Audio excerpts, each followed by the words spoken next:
अस्सलाम वालेकुम नाजरीन, आपका फेवरेट चैनल क्रिकेटेनमेंट और मैं आपका होस्ट राव। जनाब अली, एक सुपर हिट ड्रामा जो हम टीवी पर चल रहा है नमक हराम, उसके रिव्यू के लिए हाजिर हुआ हूँ, जिसकी छठी किस्त आज ऑन एयर गई है।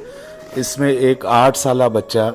जिसके सामने एक वडेरा जागीरदार उसकी माँ के साथ ज़्यादती करता है, जिसको ये बच्चा जिसका नाम मुरीद हुसैन है वो देखता है, और उस वडेरे जागीरदार जिसका नाम मोइन कुरैशी है, जिसका रोल बाबर अली प्ले कर रहे हैं, उससे इंतकाम लेने के लिए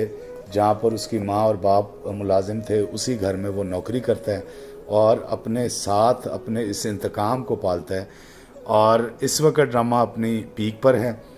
और मुरीद हुसैन यानी इमरान अशरफ अपने इंतकाम को अपनी मासूमियत और अपनी ताबेदारी के साथ इस पूरी की पूरी फैमिली जिससे वो इंतकाम लेना चाहते हैं वो अपनी उंगलियों पर नचा रहे हैं और अपने इंतकाम के बिल्कुल करीब पहुंच गए हैं। ज़बरदस्त अदाकारी, बेहतरीन ड्रामा, ज़बरदस्त कहानी, और इसमें अदाकारी का मुकाबला बाबर अली और इमरान अशरफ का बड़ा ज़बरदस्त चल रहा है।